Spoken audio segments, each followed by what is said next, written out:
Hi, and welcome to our LinkedIn Live broadcast on the release of the ISM Services PMI Report. My name is Dan Zeiger. I'm a senior writer and editor for Inside Supply Management. That's Institute for Supply Management's member publication. And welcome to our discussion as we break down the Services PMI data for May. Strong growth in business activities and new orders continued, but employment has yet to follow. And meanwhile, prices remained elevated and inventory levels tied an all-time high, as the Services PMI improved to 54.5% in May. Like in the manufacturing report on Monday, there was a lot of happy data.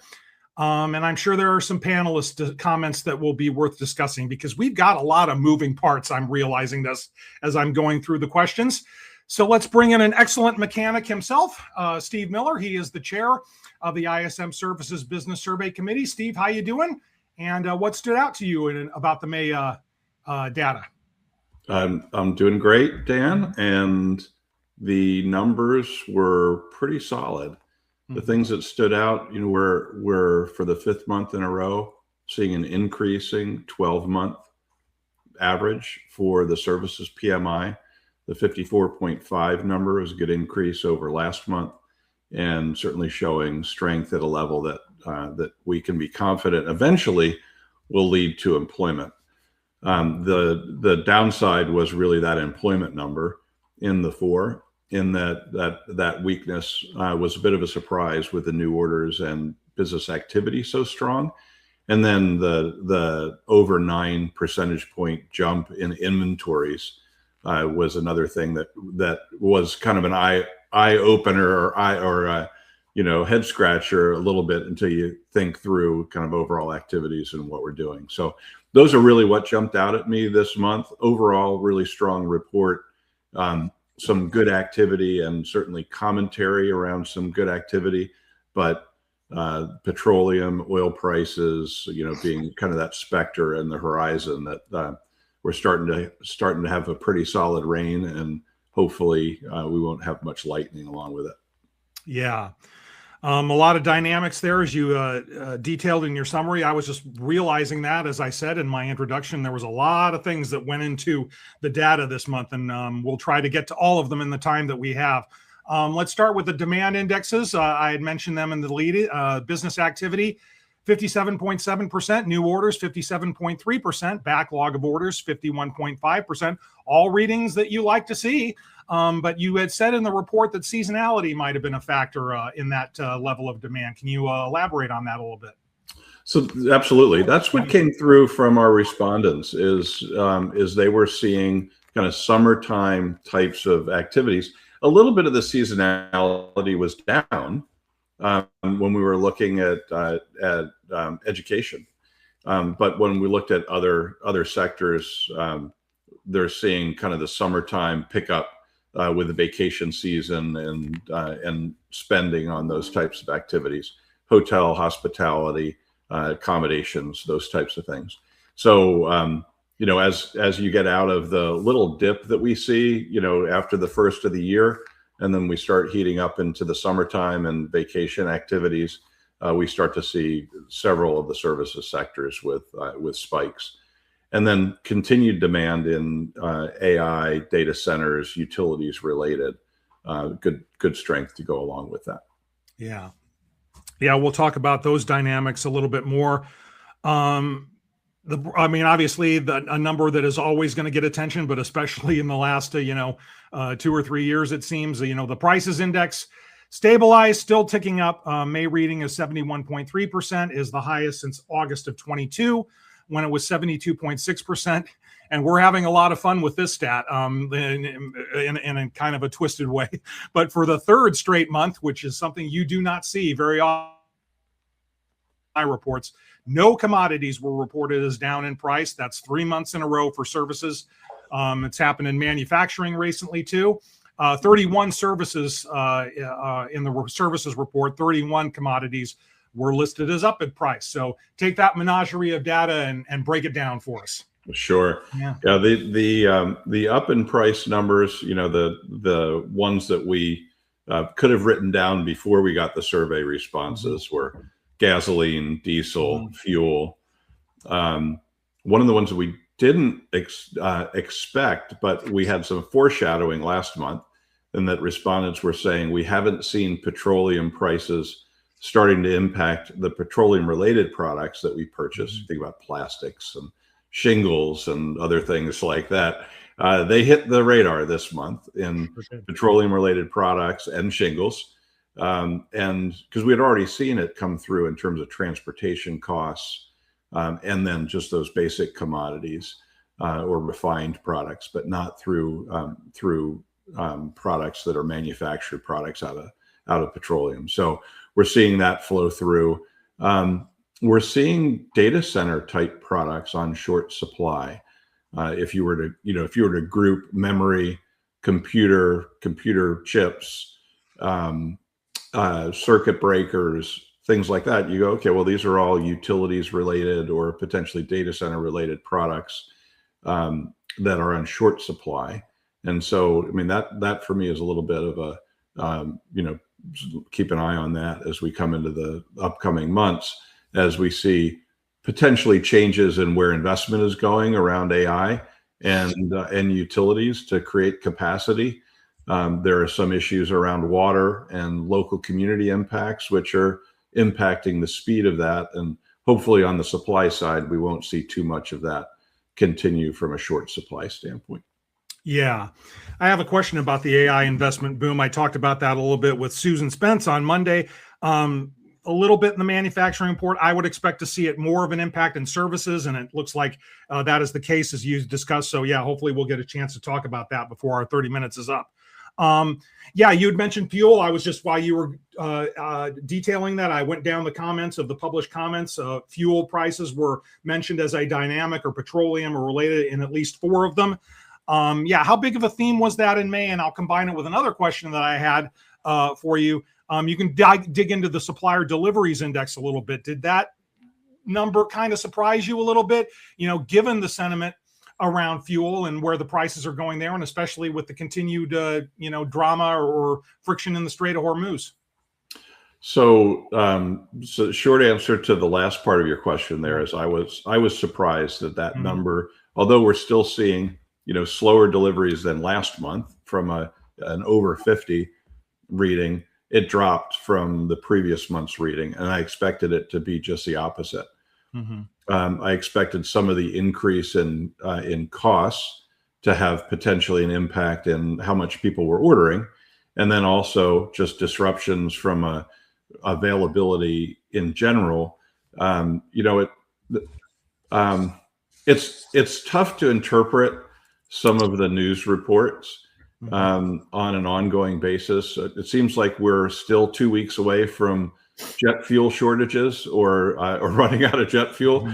And 3 weeks ago, we were 2 weeks away. And 6 weeks ago, we were 2 weeks away. And I expected, honestly, to see air transportation to be more constrained and to create an additional pressure on that supplier delivery number. So was happy to see that didn't extend itself. Yeah. Well, we had alluded to panelist comments, and especially continuing the trend of recent months, they've been really, compelling, I thought. And we always highlight one, and the one that I thought stood out most, kind of summed up the whole situation, was from a panelist in accommodation and food services, and he or she wrote that their company is starting to see the dual effects of tariff policy dynamics and the conflict in the Persian Gulf affecting pricing. They continue, suppliers across numerous industries are trying to pass price increases for fuel surcharges and increased input cost for resin-based products and the like. This is the definition of inflationary pressure starting to affect us, and we expect significant cost increases to impact us by late second quarter and definitely in Q3. And now we've got breaking news. You mentioned it in an interview earlier today, a new suite of tariffs, 10% on 60 countries. Just how does that, dynamic fit in? And could things potentially, I don't want to say get worse before they get better, but are we just in for more sustained high prices? Yeah, you've heard me say this quote before. If your head's in an oven and your feet are in the freezer, on average, you're feeling pretty good. But that doesn't help if your head's in the oven or your feet are in the freezer. And accommodation and food services, other other parts of the industry, where you see retail products and weakness in retail trade, they get impacted much more by that dynamic than others, where the imported products are not really a significant component of their cost of providing services. Overall, in the services industry, tariffs have not been a significant impact. We've seen continued growth despite the uncertainty and the impacts of tariffs. I expect overall for services, it's going to continue to be just an impact on the prices paid, where people are seeing those costs come through. If I were running an operation that was heavily tariff dependent, I would not have been expecting anything other than seeing a 10% or more price increase or tariff increase being reinstated, because that's what people were talking about when the Supreme Court had its ruling, that the administration would just find a different avenue, and there were 2 or 3 other avenues where they could implement tariff increases or tariff rates that were struck down as a part of the Supreme Court decision. In fact, one of the Supreme Court justices laid out the different options that the administration still had to go after tariffs. So I wouldn't have taken that out of my planning activity, but it wouldn't have been in my prices paid number. So that'll be increased pressure on prices paid. We've stayed in the 60s, and we started in the 60s just before tariffs, and we stayed in the 60s since then, and then bumped into the 70s. So I'm expecting to see, because the petroleum price change, even once the Strait of Hormuz is free to navigate and additional capacity is brought online for oil pipelines in the area to avoid the strait altogether, we're still going to see months and months of carry through of inventory costs related to higher transportation costs and that type of thing impacting our supply chains. So I'd expect we'll be in the 70s for a while, maybe through the end of the year, depending on how quickly the strait gets handled.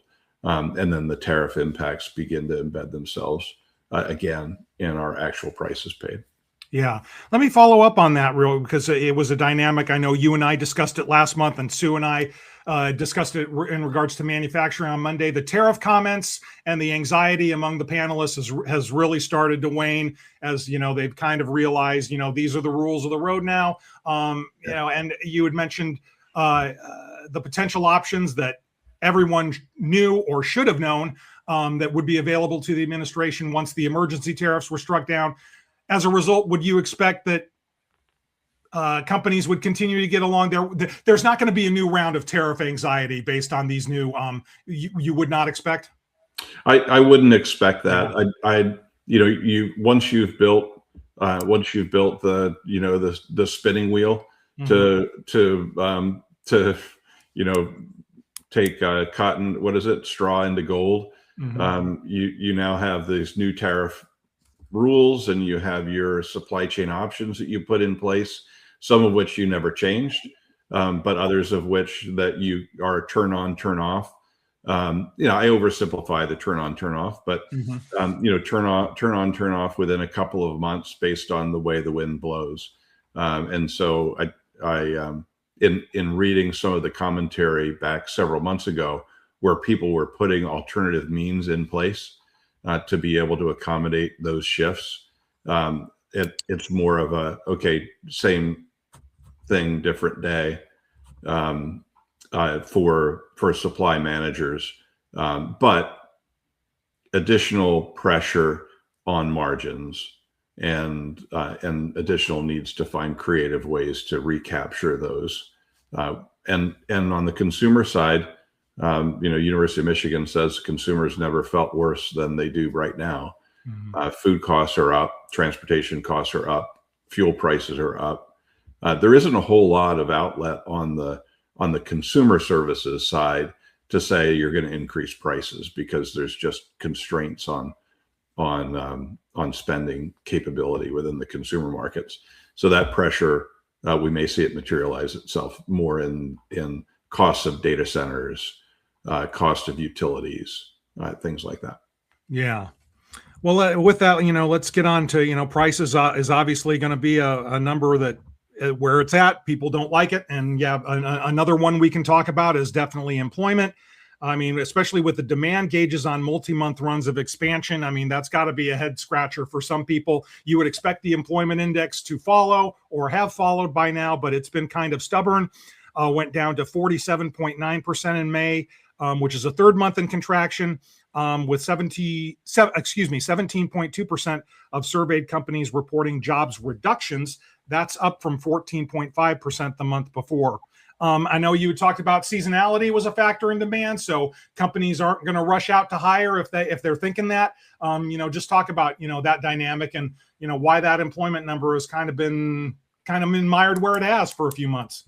Sure. Yeah. The commentary that we saw around hiring practices as we saw, freeze on new hires or open roles, and also slow to backfill critical roles. So there is the question going on how robust this demand is. Is it seasonal, like we saw a lot of the commentary in the report, or is it a sustained level of demand with seasonality as a little, pressure up? I think the way people are treating it is it's something we can wait on. We're still going to hire. I mean, when you saw the Jolt report saying the highest or significantly higher job openings than we expected to see, there's still openings, right? Openings don't pay. And in this AI environment, I would expect a bunch of the openings have pretty important prerequisites or experience levels that are tough to find in the market. And then overall employment not being robust, I think it lends itself to a little bit of uncertainty. And I say a little bit because of how high the inventory number is. You don't build inventories, and happy to build inventories when demand is uncertain.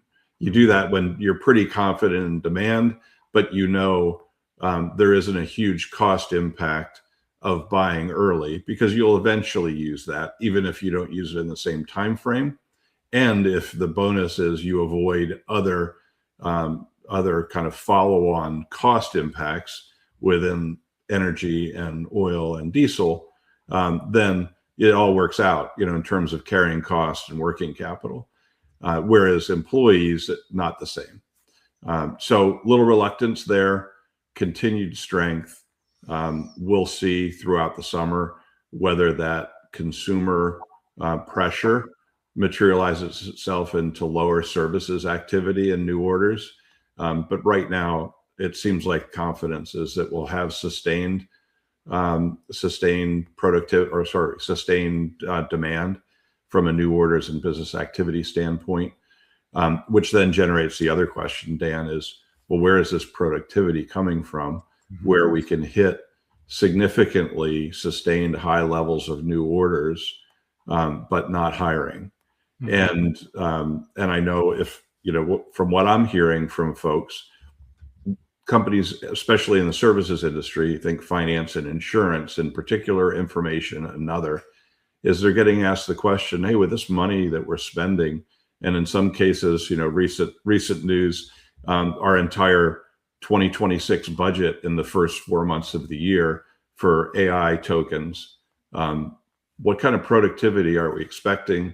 What people don't we need to hire? What new employees hiring can we put off to see how sticky these AI benefits are? That's something I'm going to be looking for over the next couple of months, is understanding what type of real benefits are flowing through from use of AI, because the costs are certainly there, and use cases are seeming to start to bubble up that are months of savings in terms of time of getting work done, and then that's got to have a follow-on effect from employment levels. So looking to see that in the commentary, and then understand that more in general, if that might be part of the source of the reluctance to hire. Yeah. Well, let's camp there. I mean, I told you I had that AI question. Let's just get to it now. I do want to talk to you about inventories, obviously, which was historic this month. We'll get to that. But yeah, since we're there, the AI investment boom has been talked about a lot. It was talked about in the coverage of the manufacturing PMI on Monday. There really wasn't. There was maybe a comment in the manufacturing report, but I would expect it, services to feel it sooner. Construction, we're talking about data centers. I mean, that's obviously a big dynamic, and the employment dynamics that you just talked about. I mean, I would expect the impact to be, in the services sector, much more overt, much more quickly. And just talk about some of the, dynamics that we're seeing. And it kind of sounds like we're going to have to, flesh the data in the next couple of months and try to glean AI impact, any impact on the data that we can, glean that might have come from AI, just to talk about it. It's something that we're going to be talking about a lot more in the coming months. Yeah, so when you read reporting, when you read articles, there's always the risk that your personal biases enter into your conclusion and interpretation of what you're reading. So forgive me to the point that that having spent 10 years developing and deploying systems in manufacturing, almost my entire career working in and around ERP systems. It seems like, and hopefully I'm just not creating my own happy universe here. It seems to be that people are being cautiously optimistic around the impact of AI having sustainable improvements in some areas of the business. How that would materialize itself would be slow to backfill, hiring freezes, not headcount reductions. A lot of the commentary we're reading around AI deployment, much of which comes from AI companies, to be fair, is having AI agents that are assistants to people doing their job so that they're more productive, they can get work done faster. Again, in that case, that points back to your people that have experience. You want to continue to augment their capability to deliver because they've already developed the judgment to interpret AI outputs and be able to deploy them appropriately within their productivity and delivery of their services within companies. And so that materializing itself in employment, saying, you know what, we're going to slow down hiring. We're going to be reluctant to backfill retiring employees. That all seems to hang together for me, but we're not seeing that commentary come through from the respondents in terms of, we're not hiring people in my department because I'm expected to do more with AI. But we know there are use cases that are being successfully deployed within procurement, within supply chain management. And so, although I think we're already seeing effective applications within the finance areas, within sales activities, which always seems to have, when you can contribute or invest money to grow sales and to grow profitability on the demand side, whether it's business development or sales or analysis of acquisitions and that type of thing, that's where investment is going to go first. It goes later into supply, internally focused functions. I'd expect to see that commentary this year starting to come through more in supply management, and us starting to see that in our survey respondents. Yeah. Well, yeah, we are starting to run out of time, as I feared, but we'll try to get to everything we wanted to talk about before then. But yeah, definitely one of the things we wanted to talk about was the inventories index. Soared 9.4 percentage points to 62.5%.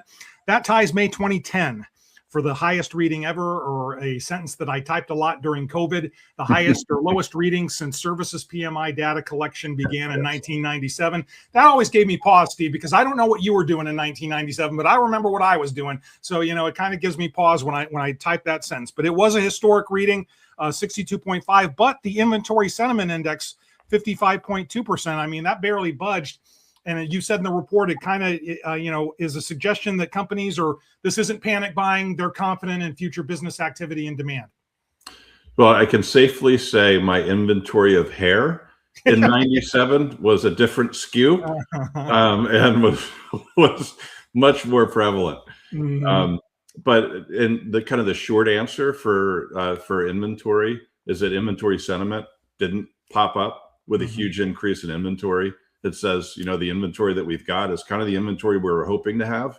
And when we saw people buying ahead, our commentary last month of saying we were buying ahead to avoid petroleum-related cost increases, it makes a lot of sense that we're seeing a high inventory number this month and people aren't concerned about it.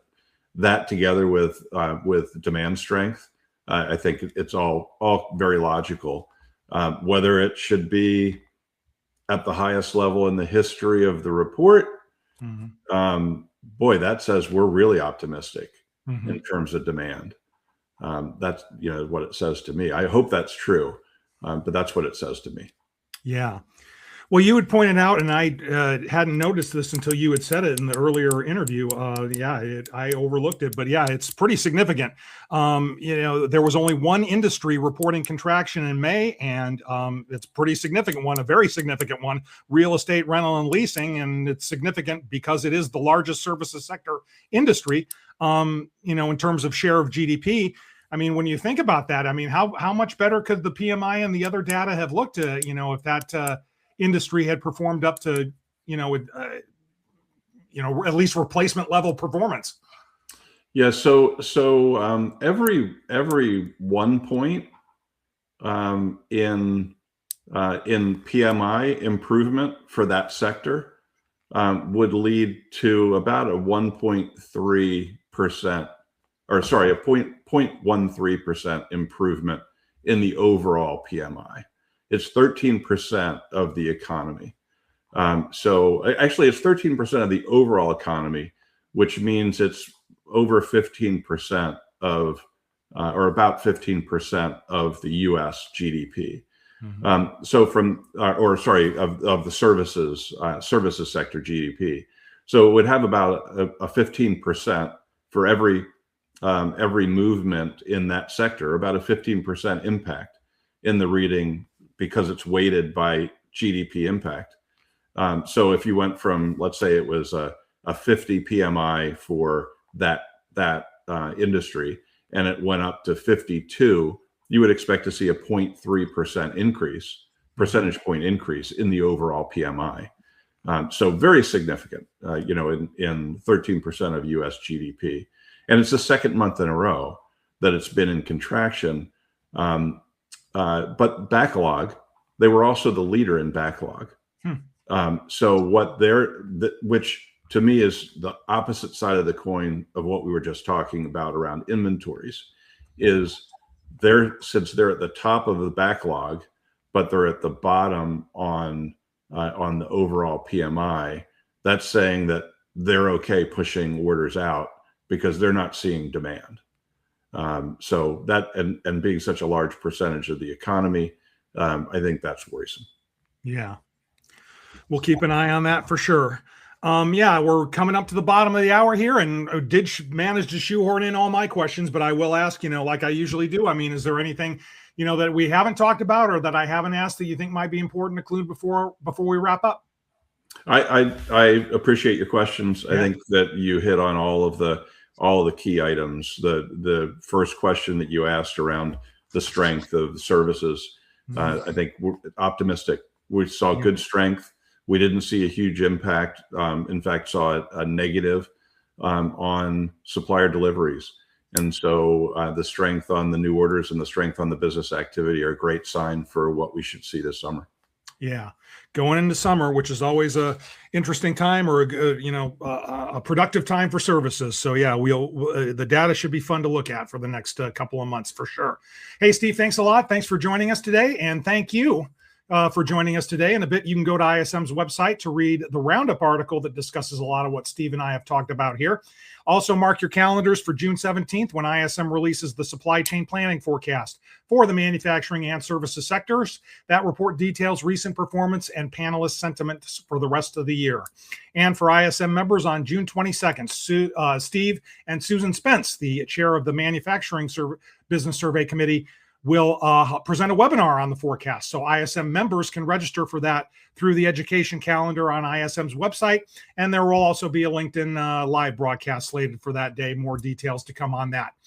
And if you want to be a part of the ISM Manufacturing Services Business Survey panels that help compile data for the PMI reports, visit ismworld.org, join the panel for more information. We'll see you back here next month. I hope we have as much to talk about as we did today. I'm sure we will when we break down the ISM PMI reports data for May. So for Steve Miller and great people who helped us behind the scenes today, they are Christina Cahill and Jennifer Stevens. I'm Dan Zeiger, and we'll see you next time.